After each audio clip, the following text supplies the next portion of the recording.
Hey guys, Mike here. So today, I'm here to talk to you about Justice League, the Snyder Cut. In this review, I'll be going over a brief summary of the plot, my quick thoughts about the film, and whether or not you guys should go and see it. So I'm going to try and keep this review spoiler-free. However, if you don't know anything about the film and you want to go completely blind, then it's just come back to this video once you've seen the film. So with that, let's get started, shall we?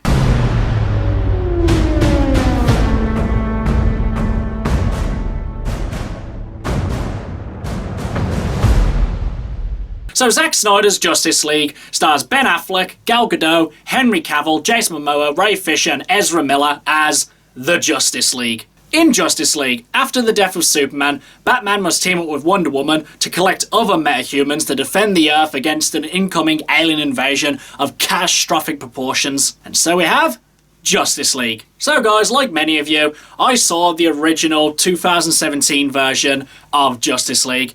And when I saw it, I was thoroughly underwhelmed. I personally didn't think it was completely god-awful, unredeemable like a lot of people did, though I can fully understand why they would say that.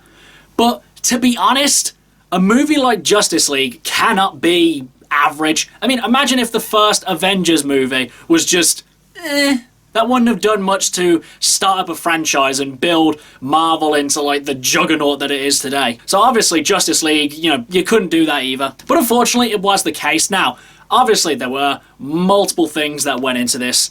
Obviously the biggest one being the unfortunate passing of Zack Snyder's daughter. And because of this tragedy, Zack Snyder decided to step away from the project.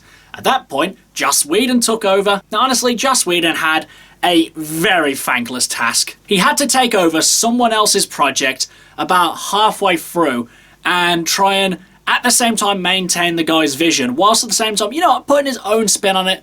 What you get is a confusing mess of a film, which just seems very tonally imbalanced. And Joss Whedon and Zack Snyder have very different styles. It's more or less comparable to Steven Spielberg and Stanley Kubrick. Both very, very talented directors in their own rights, but do completely different films. Now, obviously, I'm not saying that Joss Whedon and Zack Snyder are anything close to Steven Spielberg and Stanley Kubrick, but it is a kind of comparable comparison. So then, basically, we got Joss Whedon's Justice League, and obviously, it was thoroughly underwhelming. Now, for years, I'd heard people say that the Snyder Cut was coming. Zack Snyder was going to come back and redo the movie. Now, I was hoping that this would happen, but to be honest, I really wasn't expecting him to come back to this. I thought that Warner Brothers would have just written the movie off and just moved on. But then, we got the news. The Snyder Cut was coming. And finally, both sides of the internet saying that the Snyder Cut's going to happen and the Snyder Cut's never going to happen, finally got their answer. The Snyder Cut was coming. So for months, waiting to see this film. Obviously, for myself, trying to avoid anything about it because when I go into a movie, I try and find out as little as possible. Obviously, I found out a couple of things. I saw the odd stills, the odd costumes, the odd screenshots here and there. But for the most part, knew nothing about it going into it. I had no doubt that it was more or less going to be the same movie, but still I was very much looking forward to seeing this film. So now, I've seen the Snyder Cut of Justice League. So, what did I think of it? Well, first of all, I'm just going to get my sort of major criticism just out of the way first. Basically, the aspect ratio. Now, like I said, I didn't really know much of what was going to happen in this film going into it. So when it came to me watching the movie, I had no idea that the aspect ratio was just so cropped in. I looked it up a little bit. I didn't do massive amounts of research on this, but from what I could gather, Zack Snyder wanted the movie this way, and Warner Brothers didn't really want to argue with him. They just wanted it to be his vision. And I can respect that.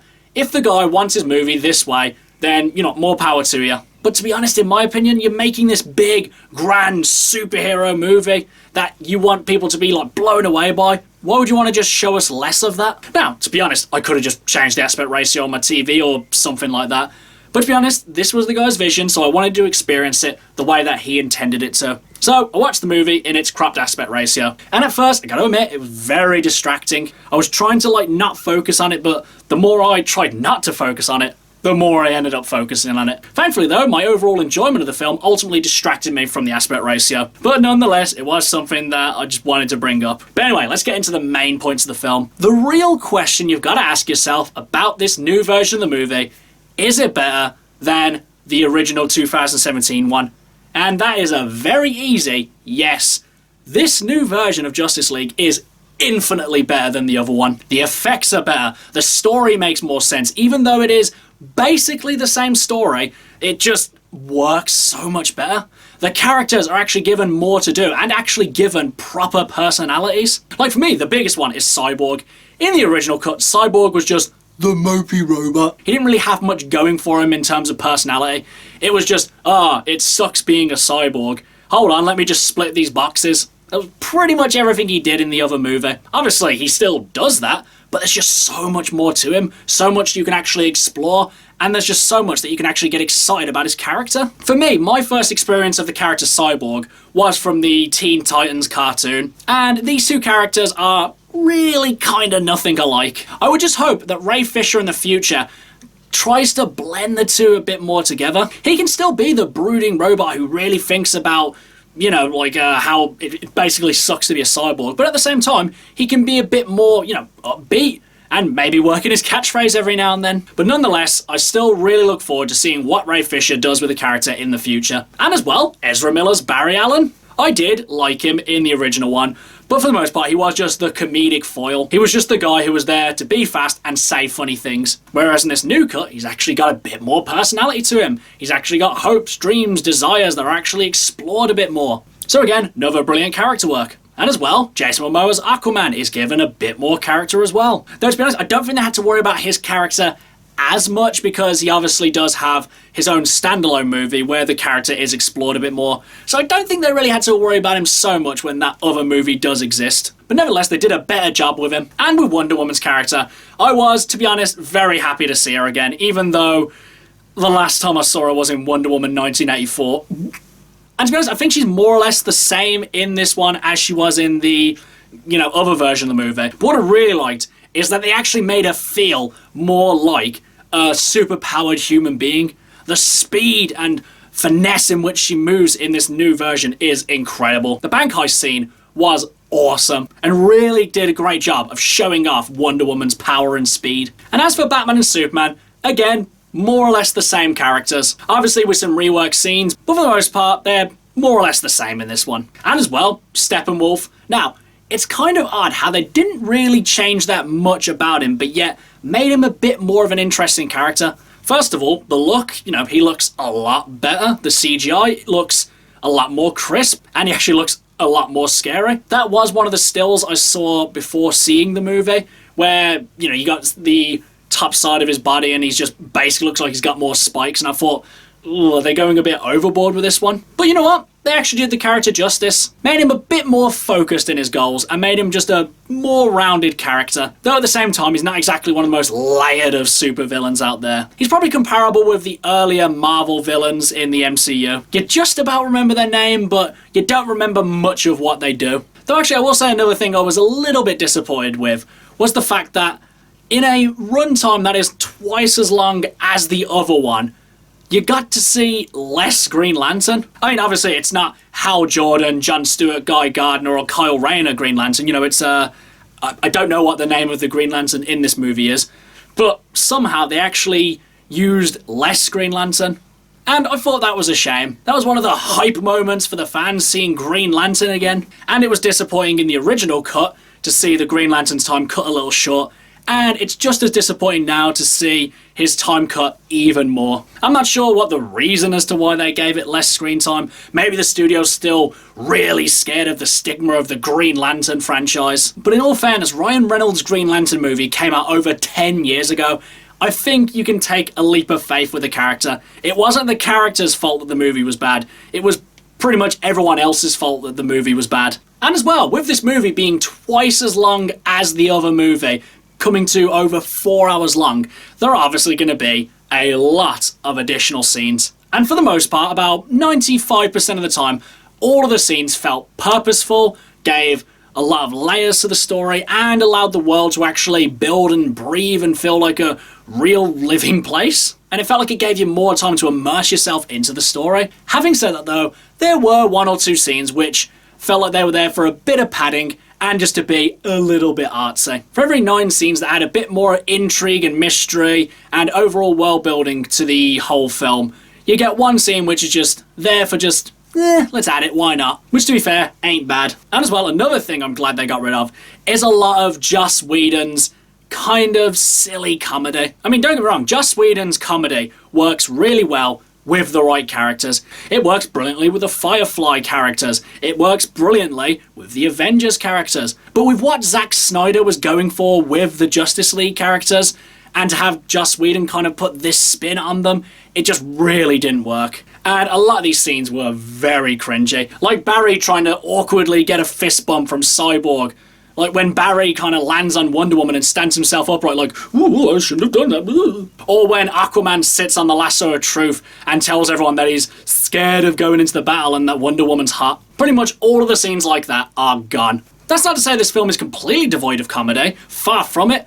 It's just the fact that they actually spread these scenes out a bit and give them to the appropriate characters. And for the most part, the comedy does tend to go mostly to Barry, and also a bit towards Aquaman, and a little bit of spread out to the other characters as well. The jokes feel earned, and they feel appropriate as well. And speaking of the team, the whole dynamic just works so much better. Obviously at the start, they're a little bit mistrustful of one another. They don't really want to work together, but they decide amongst themselves that they have a mutual goal, and they work brilliantly together to achieve it. Obviously with a couple of bumps along the way, but for the most part this feels like a team that can actually work together and come together to create one of the greatest comic book superhero team-ups of all time. And as well, 3 other things which they ultimately improved on was the effects, the action, and the music as well. The music was so good in this film. Granted, they may have repeated 1 or 2 tracks a couple too many times, but for the most part, the music was really engaging, and it actually made it feel like a completely different movie somehow. The CGI and effects, like I said, looked really great. They didn't look as rushed or shoddy as the original version. And the action as well was very clear-cut, understandable, and really utilised all of the characters' different powers and abilities. Though, like I said, this new version is much better than the original one.